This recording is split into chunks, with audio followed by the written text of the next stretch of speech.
It's 10 o'clock. This is Sky News at 10. I'm Jonathan Samuels, live in Washington, capital of a country reeling from another air disaster. At least 7 people are confirmed to have died, with several more injured after a medical jet went down over a residential area in Philadelphia.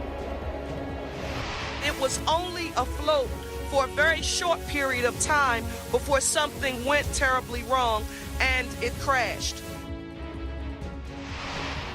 Here in Washington, we await another news briefing from the team looking at a crash between a military helicopter and a passenger jet, which killed 67 people. Also coming up on Sky News at 10, 3 Israeli hostages released by Hamas are reunited with their families as part of the Gaza ceasefire deal. In return, Israel has freed around 180 Palestinian prisoners, welcomed back to Gaza by cheering crowds. Also tonight, a major IT glitch leaves some Barclays Bank customers locked out of their accounts for more than 24 hours. And we'll take a first look at tomorrow's front pages in our press preview from 10:30.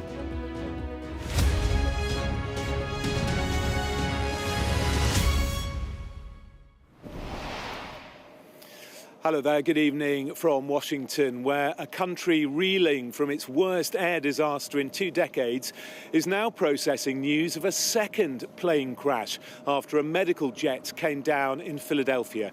7 people are now confirmed to have died after the small transport plane crashed into a busy residential neighborhood. We're expecting an update from investigators into both that crash and the one here in Washington over the next couple of hours. But first, here's David Blevins on the disaster in Philadelphia, and a warning: his report contains images some viewers may find distressing from the outset, including the moment of the crash. It was instant and catastrophic. Oh, God. The plane had been airborne for less than a minute, en route to Missouri from northeast Philadelphia Airport, when air traffic control lost contact. Approach to runway 24, what's going on down there? We have a lost aircraft. We're not exactly sure what happened, so we're trying to figure it out. It crashed onto this busy neighborhood. Eyewitnesses couldn't believe what was happening. I stopped at the light. Next thing I know, I'm looking to my left, and there's this big, it was like a big boom, and it was like, you felt the heat. There was like a big, like a cloud of fire. 6 lives were lost on the air ambulance, the child patient on board, returning to Mexico after completing life-saving treatment. It's eerily quiet here at the scene. People struggling to process that an aeroplane has crashed into a densely populated area just 2 days after America's worst aviation disaster in nearly a quarter of a century, that mid-air collision in the skies above Washington. John heard the plane coming down above his home. The amount of people at this intersection had to be a lot. People are backed up waiting for this light here because of traffic. People are heading home. It's Friday night. It is lined up with cars here. How there's not more people dead, I have no idea. 1 man died in a car. At least 19 others were injured. The debris from the plane scattered over a wide area. It was only afloat for a very short period of time before something went terribly wrong and it crashed. Investigators are poring over the crash site right now.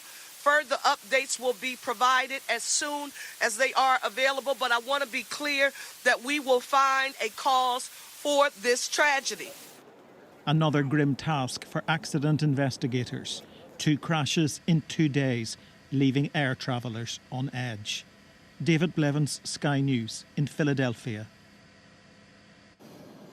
Just horrific images, and we are expecting an update from investigators any moment now from Philadelphia. We'll bring that to you, of course. Our US correspondent Martha Kellner is with me now. Update us, if you would, on the operation here today, getting wreckage out of the river behind us is proving difficult. Yeah, we can see the debris field here with the aeroplane and the helicopter behind me. We were expecting today that the fuselage, so that's the main body of the aircraft, would be recovered from the debris site. I think what's made it difficult today is it's been windy here, the water's been choppy, so the Navy barges, which are further up the river, which have the cranes to enable this to take place, haven't been able to do what they planned on doing today. We know that 42 victims have been retrieved from the water. Many of those have been positively identified by families today, but 25 victims still in the river behind me. And this is an incredibly grim task for the families that are identifying the bodies of their loved ones. I was speaking to a father of a 12-year-old girl. She'd been away on a skating competition in Kansas. She was returning home. He had to identify her body, and many more families will have to do that over the course of the weekend. Yeah, desperately sad, isn't it? And we know we're going to get an update on Philadelphia shortly. We're also going to get an update on this crash shortly as well. What are you expecting investigators to say? A busy time for the National Transport Safety Board, Jonathan. We're expecting investigators here to give us an update on what they've found from the black boxes, the recording devices, 2 of them on board the plane, a data recorder and also the cockpit voice recorder and a data recorder inside the helicopter as well. So we expect perhaps some information about what was heard in the cockpit on the plane on the final seconds of that flight. There is obviously speculation about the cause of this crash. Also interesting that the family of the female pilot on board the helicopter have chosen not to reveal her name publicly, a highly unusual step, and perhaps linked to the fact that the President, Donald Trump, was suggesting that the diversity, equity and inclusion policies could have had a part to play in this accident. OK, Martha, for now, thank you. We'll speak again in a moment because we're going to stay here in the US, where Donald Trump has signed orders that will enforce trade tariffs on goods from China, Canada, Mexico as well. The US president has been threatening the tariffs to ensure greater cooperation from the countries on stopping illegal immigration and the smuggling of chemicals used for fentanyl. Well, the taxes on imports are meant to encourage Americans to buy local goods, but some fear, in fact, it's going to drive up prices for consumers. So what are some of the goods and services that the US is bringing in from Canada, Mexico and China? Let's start with Canada. Imports from the border country were worth more than $429 billion in 2023. Mineral fuels, oils and distillation products, as well as vehicles and machinery, just some of the country's biggest imports into the US. United States imports from Mexico in 2023 totaled $480 billion, while vehicles and machinery imports were also high. The US brings in beverages, spirits, fruits and vegetables from its neighbour.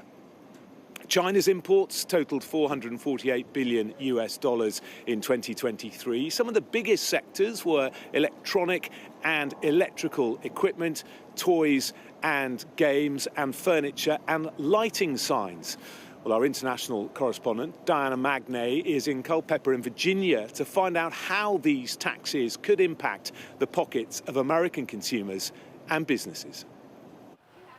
Warrenton in Virginia, pretty much split Republican-Democrat, a purple town they call it, in a red state. Chris voted Donald Trump, and contrary to most economists, he thinks that tariffs will mean more money in his pocket. And if we're making more money on tariffs, that means our taxes, American citizens can pay less taxes. Will it affect your business? No, it'll help. It'll help a lot. How will it help? I think cost of goods will go down.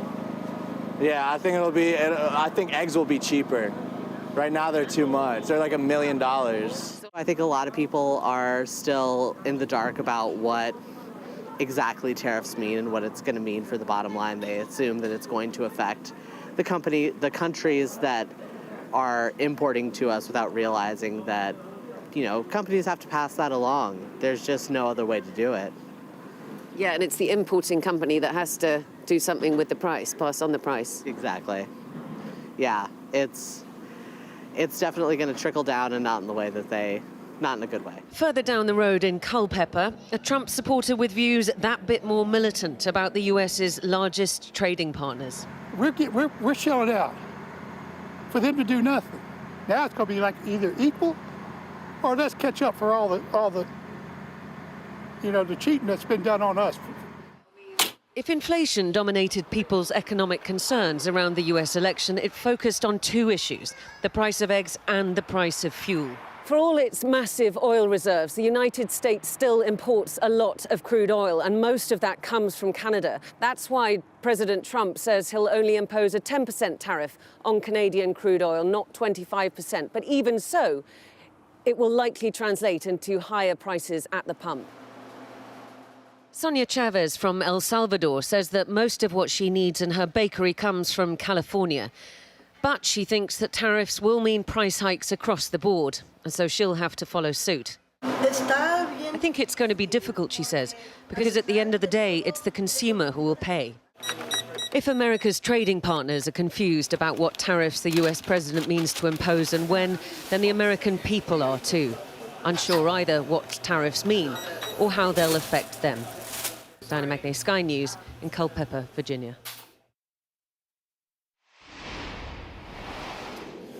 Well, in the last few moments, we have been getting more detail about those tariffs. A White House official has said President Trump has signed 3 separate executive orders enacting tariffs on Canada, Mexico and China, one for each country. 25% tariff on Mexican imports, a 25% tariff on Canadian imports, excluding energy products. We know that the US gets a huge amount of oil from Canada. A tariff on energy products is 10%. There'll be a 10% tariff on Chinese imports. Now, interestingly, there's going to be a retaliation clause, as it's called. To quote, there is a retaliation clause so that if any country chooses to retaliate in any way, the signal will be to take further action with respect to likely increased tariffs. So we are getting more detail all the time about what President Trump has in mind when it comes to tariffs on those 3 countries. Keeping across that, of course, throughout the evening here on Sky News. Well, it's been a very busy day here in the United States as Donald Trump embarks on a trade war. He's also been talking about a military intervention. Our US correspondent, Martha Kellner, still here with me. Remarkable, isn't it? President Trump only been in the White House a short time, and yet it seems every few hours we're getting a new directive. It's a tsunami of news with President Trump, as it has been every day of his new administration. But yeah, he's been announcing today as well, where else but on his Truth social media account, what he calls precision strikes in the Golis Mountains in northeastern Somalia. He says these strikes were targeted at a senior ISIS attack planner and that these strikes destroyed the cave in which he was living and also other military operatives. Let's have a look at some more of what he said. He said, our military has targeted this ISIS attack planner for years, but Biden and his cronies wouldn't act quickly enough to get the job done. I did. The message to ISIS and all others who would attack Americans is that we will find you and we will kill you. So clearly some heavy criticism of President Biden, and not all of it accurate. In fact, the Biden administration did carry out strikes in Somalia during his term, which targeted other ISIS and al-Qaeda operatives. I think what we can glean from this is that these strikes are more symbolic than substantive. They're about in the very early days of Donald Trump's second term, sending a message to the world that America will go after these foreign terrorist organisations. A lot to keep across. Martha, thank you very much for the moment. Just want to take you to Philadelphia. We've got live pictures of where we're expecting a press briefing shortly from the National Transportation Safety Board. You can see a microphone podium all set up there, expecting detail about that terrible crash in Philadelphia. 6 people dying on board that aircraft, another person dying on the ground, almost 20 people confirmed to have been injured. And we're also expecting a news conference next hour, again from the NTSB, but this time about the dreadful crash here in Washington on Wednesday night. But now, from Washington, I'll hand you back to Gillian for the rest of the day's news. Jonathan, thank you. To the Middle East now, where 3 more Israeli hostages have been freed and reunited with their families today as part of the Gaza ceasefire deal. In return, more than 180 Palestinian prisoners have been released by Israel, with dozens of them arriving back into Gaza. It comes as the Rafah crossing between Egypt and Gaza has been opened for the first time in nearly 9 months for sick and injured Palestinians to seek medical treatment. Adam Parsons reports. After nearly 500 days in captivity, this is what freedom feels like. Ofer Calderon, back with his family, reunited. He had been set free by Hamas after a signing ceremony in the town of Khan Yunis, a contrast to the chaotic scenes when hostages were released earlier this week. And alongside Calderon was Yardam Bibas, a man released from captivity but burdened by sadness. His wife and 2 young children were not with him. Hamas say they were killed by an Israeli airstrike more than a year ago. Bibas's own reunion with his father and sister, charged with sadness. And finally, in Gaza City, the release of Keith Siegel, a dual US-Israeli citizen. You can see that he's lost a lot of weight, but still he's walking and talking. You can feel that it's still him. One of the first things he told us is that he's still vegan. Like, there are things that are still very important to him, and they define him as a human being. The hostages all brought to Tel Aviv by helicopter. This was Siegel's return. A scene from Hostages Square where well-wishers have gathered for so long. Among them, family and friends of those still being held captive. Dan Lifshitz's grandfather among them. I don't wish anyone in the world, not my worst enemies, to have someone, beloved one, someone from their family being kidnapped, because the uncertainty of his situation is awful. The Israeli Prime Minister welcomed home the hostages and recognised the anguish of Yardam Bibas. Citizens of Israel, in the last 2 weeks we have succeeded. OK, we're going to take you straight to Philadelphia now for a briefing from the National Transportation Safety Board on the crash. Let's listen in. NTSB, and he will serve as our investigator in charge of this investigation. We call that the IIC. If you're not familiar with the National Transportation Safety Board and our mission, we are an independent federal agency that's charged by Congress with investigating every civil aviation accident in the United States and significant events in all other modes of transportation. Our entire mission is safety, to determine what happened, how it happened, and why, with the aim of preventing it from happening again. Yesterday, at about 18:06 Eastern Standard Time, a Learjet 55, Mexican registration, X-ray Alpha-Uniform Charlie India, call sign Mike Tango Sierra 056, was destroyed when it crashed into a commercial and residential area shortly after takeoff from Northeast Philadelphia Airport, with 6 people on board, including 2 crew members. Night instrument meteorological conditions prevailed, and an instrument flight plan had been filed for Springfield Branson National Airport in Springfield, Missouri. The air ambulance flight was operated by MedJets USA, doing business as Jet Rescue Air Ambulance, which is based in Mexico. They also have facilities in Miami. Let me take a moment to express our deepest condolences for all those who were impacted by this devastating tragedy. I also want to extend our deepest sympathies for all those who were injured in this accident. NTSB investigators began to arrive within 90 minutes of the crash, and I deployed a full GO team this morning. On scene is a total of 17 people with specific expertise in areas of aviation safety and of course, me as well. I want to say that I have really been moved by the outpouring of support for the NTSB over this past week. This morning, the U.S. Park Service flew me by helicopter up from DCA to Northeast Philadelphia Airport, and I really want to thank the U.S. Park Service because it was a very quick call and request by us, and not only did they fly me here, but they also spent some time giving me an aerial view of the accident site.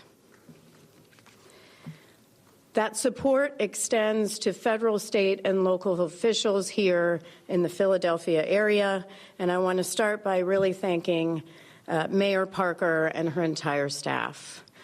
We did go over to Unified Command and met with her, met with the two chief deputy mayors and her staff, and I really want to thank her for her extending resources to us and for the unity that's here to get to the bottom of what occurred.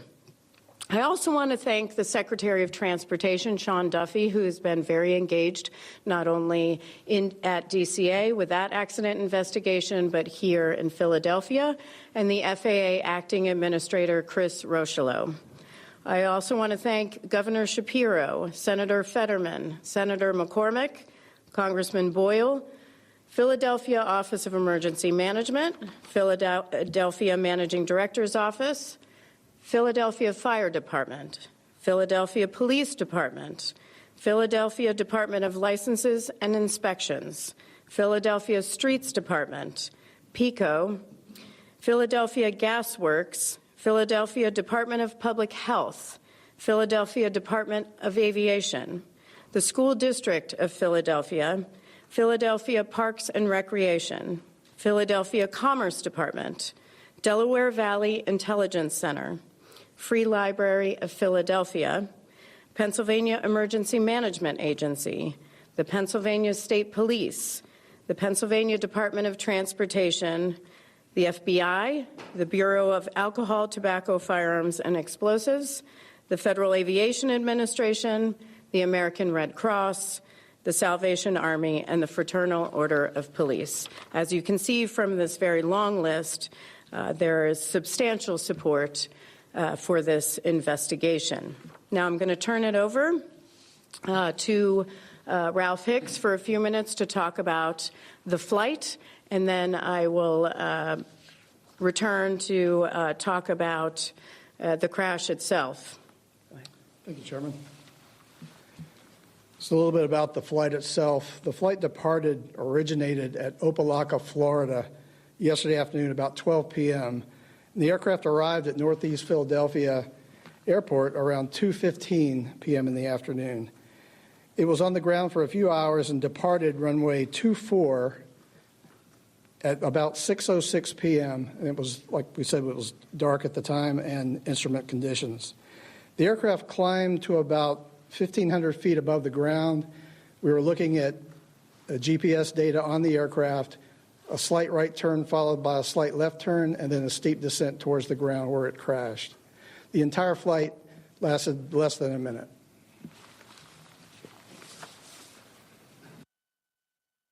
So I want to stress this was a high-impact crash, and the plane is highly fragmented.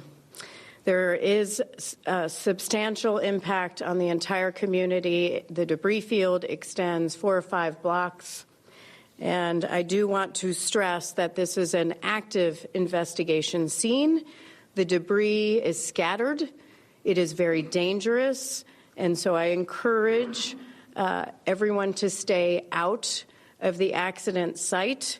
It's very dangerous. You'll see over the next several days possibly extending into weeks, where we will be collecting that debris, loading it onto a truck, and moving it to a secure location so that we can begin to do our evaluation of that debris. Now, I do want to mention we are still looking for the cockpit voice recorder. We have located the 2 engines, but for the cockpit voice recorder, we are still looking for it. It could be intact, but likely it is damaged. It may be fragmented. So if there are citizens or business owners or others who find debris, please email the NTSB at witness@ntsb.gov. That's witness@ntsb.gov. Now, I'm sure I will get questions about having 2 major accident investigations at one time. We are a highly skilled agency. It is not unusual for the NTSB to be investigating 2 major accidents. We have tremendous resources at both, and we will get to our findings, our probable cause, and our recommendations, and to a final investigative report. With that, I'm going to take questions. I will ask that you raise your hand, that you give me your name and your affiliation. Sir. Brian Sheehan, NBC 10 here in Philadelphia. Are you classifying this as an accident at this point? The question is, are we classifying this as an accident? Yes, we are. Ray Strickland, CBS News Philadelphia. The IIC referenced the slight turn left and right before they crashed a minute after taking off. Does that suggest anything to you guys early on? The question is the path, the track of the plane, that it moved a little to the right, moved a little to the left. It doesn't really suggest anything right now. We just wanted to provide that information for you. Certainly we'll evaluate information as we continue on with our investigation. Right now, our focus is on collecting the perishable evidence, and that is the debris and what we need to take in order to conduct our investigation. Yes. Mills Hayes with News Nation. Are you guys aware of any debris or anything falling from the plane before it went down? The question is, are we aware of any debris or anything falling from the plane before it went down? We are not aware of that. However, certainly videos are always welcome by others who have taken them. We've seen a number of them online, but please, if you'd like to send those also to witness@ntsb.gov.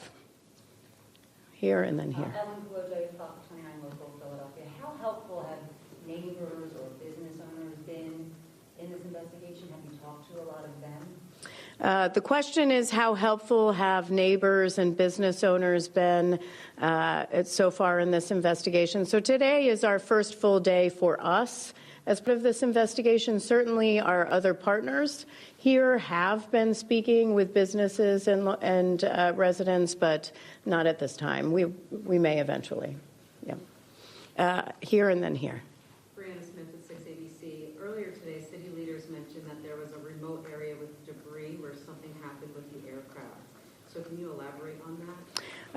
The question is on a comment that was made earlier about a remote area and something happening with the aircraft. I haven't seen that comment, so at this time I can't comment on it, but at our next press briefing we'll evaluate it. Yes. Jennifer, Jonathan Kersley from Channel 9 Australia. You touched on it briefly before. You're dealing with 2 major accidents now, 2 major collisions in the space of a couple of days. How do you deal with that? The question is, how do we deal with 2 major collisions in a span of days? We are a very small federal agency. Most people aren't aware that we only have 436 employees at the NTSB, and that spans all modes of transportation.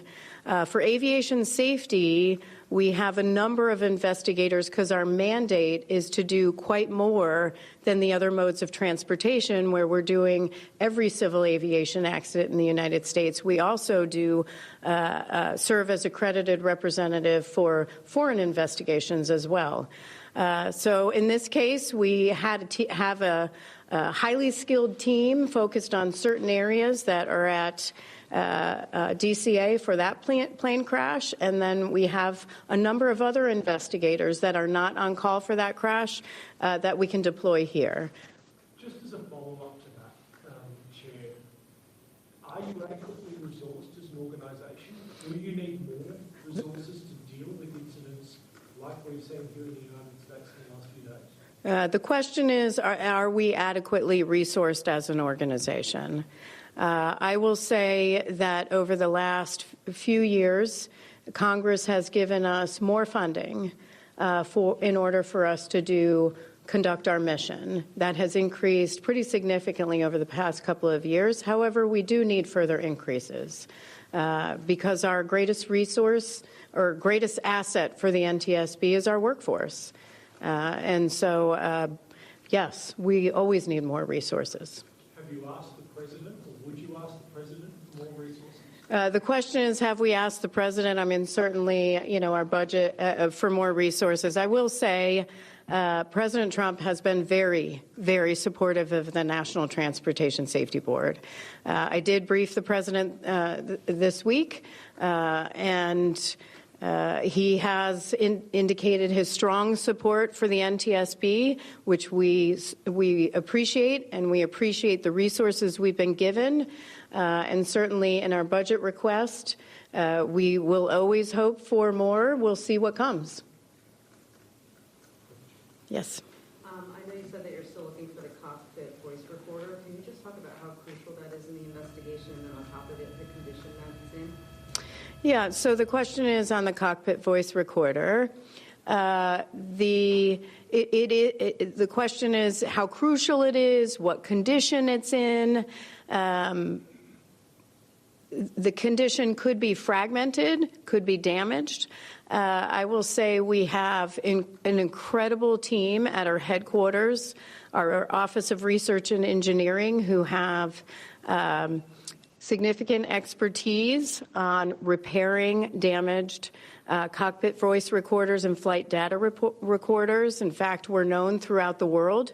Other countries send their black boxes to us to fix. And so hopefully once we can find it, that's the biggest question right now, we can take that back to our lab and evaluate it. How critical is it? Certainly it's critical so we can hear what's happening in the cockpit. However, it doesn't mean that we can't continue our investigation and complete it. We can. It's just a piece of our investigation that gives us more information. Yes. Are there any issues or any signs of issues communicated to the control tower before this happened? The question is, was there any sign of an issue or was anything communicated from the flight deck to ATC, the air traffic control tower? No. Nothing was communicated. In fact, in the recording that we have, there is an attempt by air traffic controllers to get a response from the flight crew that they didn't receive. Okay.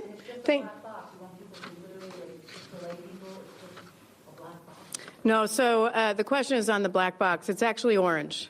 So it's an orange box, but it could be damaged and might not be orange. And it could be in pieces. So that's why we are asking the public, if you see anything, any types of debris, because you may not know what it is, please email us at witness@ntsb.gov. Thank you very much. We will post on X when our next press conference is. Appreciate it. Sir, can you spell your name again? Yes. Thank you. Sorry.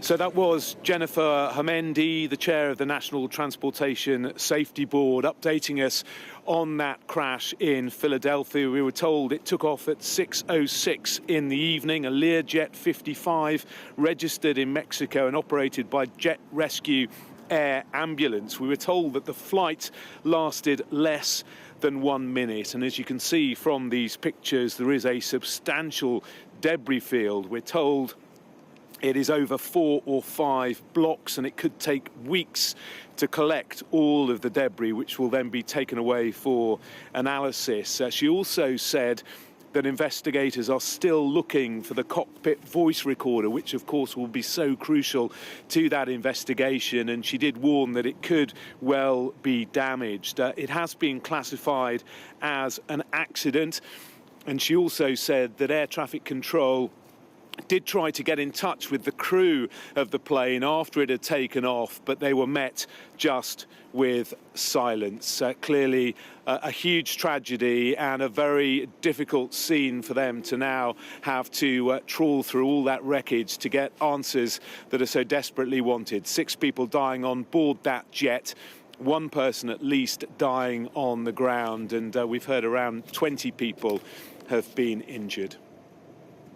So that is the latest on the crash in Philadelphia. We've also got some breaking news for you regarding the Black Hawk helicopter, which collided with a passenger plane above Washington, D.C. The US Army has now released the name of the 3rd soldier who died in that crash, Captain Rebecca M. Leback from Durham, North Carolina. In a statement, her family says, "We are devastated by the loss of our beloved Rebecca. She was a bright star in all of our lives. She was kind, generous, brilliant, funny, ambitious, and strong. No one dreamed bigger or worked harder to achieve her goals." Captain Rebecca M. Leback, the 3rd crew member on board that Black Hawk helicopter.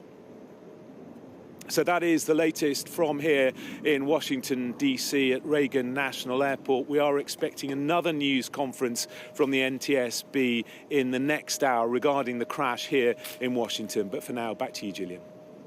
Jonathan, thank you. Well, that was Sky News at 10. Coming up, we'll take a first look at tomorrow's newspapers in the press preview. Tonight, we're joined by James Rampton, columnist at The Independent, and Anita Boateng, former Conservative Special Advisor. Amongst the stories we'll be discussing, this on the front of the Sunday Telegraph.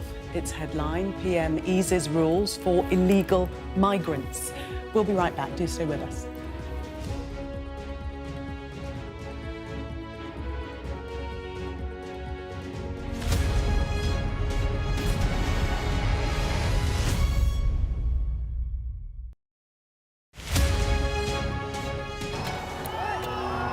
Prime Minister Modi is the most popular politician in the country. He is expected to win his 3rd term in these elections. Jubilation in the streets, while some emotional. This is a political victory for Prime Minister Modi and his Hindu Nationalist Party, a promise fulfilled. I'm Neville Lazarus, and I'm Sky's reporter based in Delhi. He paid over $50,000 to traffickers to get him to America. Instead, he was kidnapped, tied up, and threatened by smugglers. A commando from the state force walks me through to a Mai Tai village on the front line. Firing to civilians and they're burning our house. We cross to the opposite side, held by the cookies. When they fire, we have to retaliate. Sky News, get the full story first.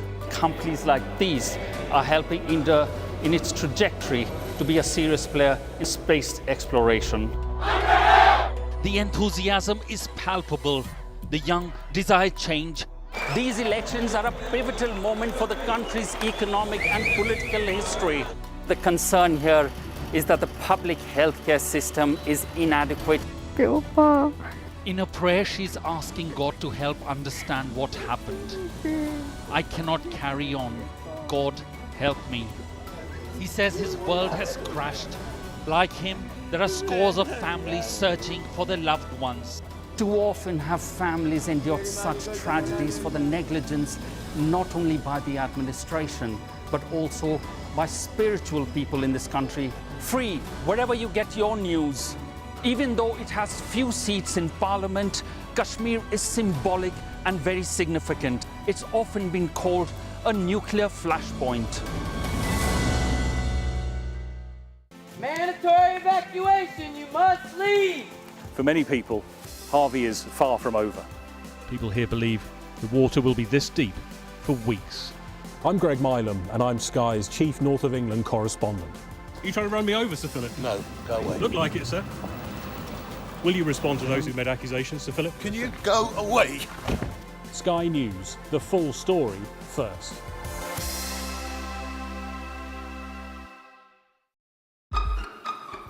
We've got your Sunday mornings covered. From the front page and the sounds of the streets to the voices of the people who make the major calls and big picture politics beyond Westminster. We'll put you at the heart of our story. I'm ready. Are you? Join me, Trevor Phillips, Sunday mornings on Sky News. Weeknights on Sky News. This is your chance. Tell people. Welcome to the Politics Hub. Our police force has apologised. If you want to find out about Grimsby, you come to the docks. I'm live in Jerusalem. Are you not concerned that that could lead to all-out war? Hello there, good evening. There are fears of an upsurge in violence. What's at stake here? You are watching the press preview, a first look at the front pages as they arrive.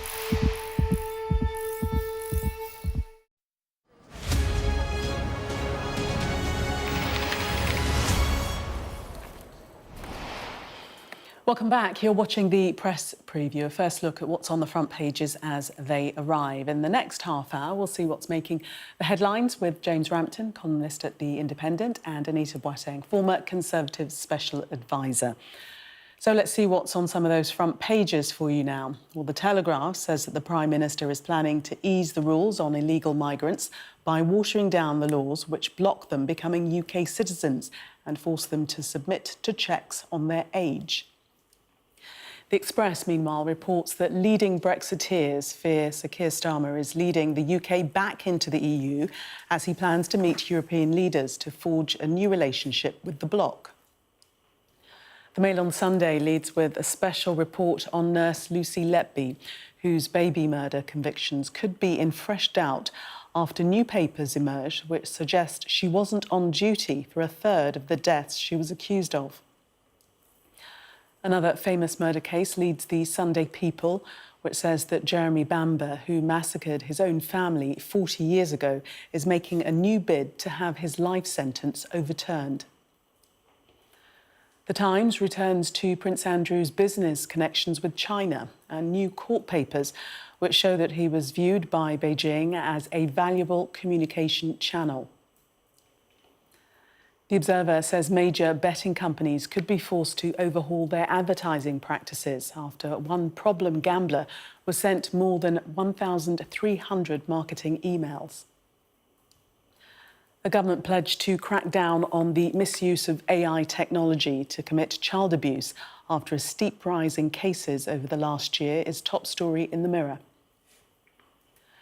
The Star says to expect a massive increase in the number of people throwing a sickie from work, claiming that the recent run of storms has given them a migraine. While The Sun has a story about a winner on the TV series Traitors and possible problems with his marriage. And we are joined tonight by James Rampton and Anita Boateng. Welcome to both of you. Let's start with the Express. And that B word is back. It's back in the news, isn't it? And this is detailing fears that the Prime Minister is going to give major concessions to Brussels. He's meeting chiefs next week, EU chiefs next week. First UK leader to meet with them since Brexit. That's right. The B word is back. Just when you thought it was safe to reopen the newspapers, the fifth anniversary has opened up a whole new raft of commentary about it. And this really is interesting because it's a key moment for Britain in terms of trade. And Kemi Badenoch here is saying, you know, we must be very careful about reopening the divisions of the past and edging us back into the EU. The Tory leader is saying that today. And it's true that there will be lots and lots of people in those prized red wall seats, particularly that Starmer won back from the Tories at the last election, who will be watching very closely to make sure that we don't, for instance, rejoin the customs union or the single market. I don't think either of those are likely. But in this magic world in which Rachel Reeves, the Chancellor, must conjure up growth, she has to find trading partners somewhere. And recent reports have said that GDP has been down 3 to 4% since Brexit because of the lack of trading opportunities with Europe. So he's really caught in a cleft stick here. And as we'll probably go on to discuss, on the other side, he's got the threat of tariffs from President Trump. So he's really caught between the devil and the deep blue sea here. And Anita, one of the themes that the Sunday Express raises is that he could possibly alienate Donald Trump, who's not too pleased with the EU. Yes, I definitely think there's a bit of cakeism at the moment in the Starmer strategy, which basically says he can have cake and he can eat it. And ultimately, someone like Donald Trump is not someone that likes to split the pie. He wants the entire thing. And I think that this inability and unwillingness for Starmer and his team to really grapple with some of those inherent tensions may prove to be difficult for him to navigate. Also, the same theme in the Sunday Telegraph. We can skip to the Sunday Telegraph. Starmer cozying up to EU risks Trump trade war. Yes, absolutely. And there's one particular detail here. You may have heard Donald Trump saying he absolutely intends to put tariffs on the EU, saying they have treated us so terribly. And so there is some hope that that will not apply to the UK. But nevertheless, there is this juggling act and this positioning which is going to impact, I think, UK-US relations. And just one quick thing on the EU dynamic in and of itself. There is a conversation about the EU in the UK that makes it seem as though it's all within our gift, that ultimately Britain can decide whether it wants to reopen or cosy up or edge closer to Brussels. The fundamental dynamic here is that the UK is going to have to put something serious on the table to have Brussels think it's worth the political pain. So we could well be, even if that was the goal, we'd be looking at September, October for any movement whatsoever, given the priorities of the EU. And even then, youth mobility is top of that list. And James, regarding America, I mean, we know that he's introducing 25% tariffs on Mexico, Canada, Chinese, 10% on Chinese imports. The UK wasn't mentioned, which gives a little bit of hope that it won't be. And those who still have hair left in the Treasury may well be pulling it out at the thought of, you know, 25% tariffs. There's stories that particular threat brought about the end of Justin Trudeau in Canada because it was so cataclysmic, the prospect for the Canadian economy, and it really will total the Canadian economy if he proves true to his word and brings in 25% tariffs. The estimate here is if that he brought in tariffs on Britain, it would cost industry an estimated £2.5 billion a year. That's not money that we have to play with, and there will be terror throughout the Treasury, as I say, at the prospect that he might take against Britain and see us perhaps as cozying up to the EU. So Peter Mandelson, in his new role as ambassador to the US, will have a very diplomatic, obviously, but kind of careful route to tread there, trying to make sure that Trump sees Britain favourably. I would suggest a royal visit within the year is the best way to curry favour with him. He loves the royal family, and they're very, very good at entertaining him. Interesting suggestion. I wonder if you heard it here first. Well, you probably didn't actually, but staying with the Telegraph, and the other story that's on that front page is the Prime Minister easing rules for illegal migrants. What's the detail of this story, Anita? Yeah, it's absolutely fascinating. It's the Illegal Migration Act, which was brought in 2023, so it hasn't existed for very long. And it has two kind of key provisions that are potentially going to be repealed, according to this Telegraph piece. Number one is about whether or not anyone who's entered the country illegally is sort of automatically ineligible for any settled status and ultimately citizenship. And the second thing, which I think has really got the Telegraph's back up, is about the fact that asylum seekers could be treated as over 18 if they refuse scientific, age verification. So this law would mean that that's no longer in place. And the Telegraph's view simply is that under 18s are typically likely to be accepted as asylum seekers, and also that they tend to have different provisions. They're not put in hotels, for instance. They are, they go to school, they have all of that support. And there's an indication that certainly some of these gangs coach adults into saying they're children because they know there's a more lenient system. The important thing here, really, is it underpins, first of all, the multifaceted aspect of the challenge in tackling illegal migration, and also that Starmer doesn't have a sort of single clean story to tell about illegal migration. That means he's going to have to suffer front pages like this if he decides to make such changes without having a radical solution for how to tackle small boats. Just to bring in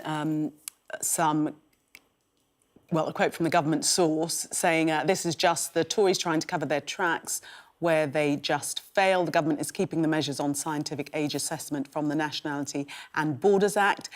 They made such a mess of this further clause, they never even commenced it, let alone used it. Labour will continue to use age assessment and won't hesitate to go further in legislation if needed. Yeah, I absolutely agree with you, Anita, that this is right up the Telegraph street. It always depends who's telling you the story, doesn't it? And the Telegraph will absolutely lap up this story, and its readers will be delighted to hear that the PM seems to be easing the rules for illegal migrants, but the devil is in the detail. And as the Telegraph points out in the fourth paragraph, and you just said, Gillian, the Tories, according to Labour, have made such a mess of introducing the powers that they've never been used since they were passed. So either way, it has to be tidied up to make it clearer for everybody. To the Times, Anita, and tell us about this new book that I don't think Sir Keir Starmer will be keen to read. Chief Aide complained he behaved like an HR manager, not a leader, while the Deputy Prime Minister joked that he was so inept he could not run a bath. Yes, I mean, this has got lots of interesting little tidbits, and I'm sure there'll be some people adding this to their pre-order Amazon carts this weekend. So, effectively, it is one of the dangers of being in politics, is you can kind of give a verdict on someone back in 2021, it can come back to bite you. So, apparently, Morgan McSweeney, who's now the Downing Street Chief of Staff, back in 2021, he was pretty fatalistic about Starmer and sort of said, what is the point, basically, because I'm not sure I see there's a lot of potential here.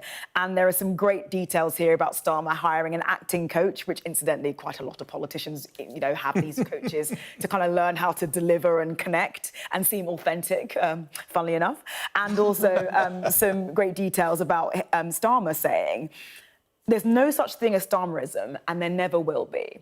And I thought that was particularly interesting because it seems that he thinks that's a good thing. And I wonder if one of the challenges of his premiership will be defining what he really stands for. So I think there's certainly some lovely little details in this write-up, and that is a good prelude to the book. Yeah, James, Dominic Cummings plotted to install Corbyn as Prime Minister. Well, that's the one that particularly... I mean, that really grabbed me because I thought, A, Dominic Cummings is not an elected politician.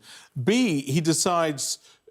in his grandiose manner to ditch the Prime Minister that he has helped to install. And C, he wants to install his, ideological opponent in number 10. I mean, Dominic Cummings presumably has magical powers in order to do any of those things. But to put Corbyn in number 10 because he thought Boris Johnson was getting it wrong on Brexit is absolutely unbelievable until you understand that it was Dominic Cummings saying it, who thought anything was possible as long as he was in charge. But I do think there's a really interesting line. I agree, the that the lack of Starmerism is very interesting, having just watched the drama about Thatcherism, which was such a powerful entity this week. This book is suggesting Starmer lacks political nous, and you would certainly say that from his first 6 months. I enthusiastically supported him. I was tired of the Tories. I think even the Tories were tired of the Tories. But he came in and he just didn't seem to speak human at all. He didn't get what it is to be a nuanced politician. The first thing he did was get caught in a row about freebies, the famous glasses for passes scandal. What an idiotic thing to do in your first few weeks. Then the second thing he did was limit the access of pensioners to winter fuel allowances, again, guaranteed to alienate a huge number of people who've just voted for you. If you want to be Prime Minister, you have to understand politics, and he doesn't give much of an impression that he does. Just time to end with the star gear change. Anita, take us into this story about the weather factoring into people pulling sickies because of migraines. So this is kind of a double or triple whammy, depending on how you feel. But first of all, you know, the weather. There's going to be 3 months, apparently, of horrendous storms that are about to rock the UK. And then number 2, these are apparently going to cause these crippling migraine attacks on millions. I'm not exaggerating there. That's what the Star claims. And also that I presume that this is going to, I presume, cripple our entire way of working and thinking. So brace yourself, the weather is going to twist our melons. Yeah. The only standard thing that the Star hasn't done, they haven't mentioned any boffins, have they? No, I don't think they have. Weather watchers are predicting a surge in sickies. Now, how they've suddenly medical experts as well as meteorological experts, I don't know. I think it's his haircut that's causing migraines, that very strange bowl haircut. He looks in the mirror and goes, ah! We must go to the real weather now. Okay. Thank you both for the moment. OK, so let's take you through the weather fronts moving off the Atlantic will bring spells of wet and windy weather, but there will be brighter interludes in between. Eastern parts of England start Sunday on a bright but chilly note with patchy frost and fog. Further north and west, it'll be cloudier and windier as a band of rain spreads from Ireland into western Britain. The rain band will weaken as it moves across Scotland and western Britain, while sunny spells develop over Ireland and Northern Ireland. Much of central and eastern England will remain dry and fairly sunny. Coming up next on Sky News at 11, we're expecting an update from investigators looking into the air crash in Washington that killed 67 people.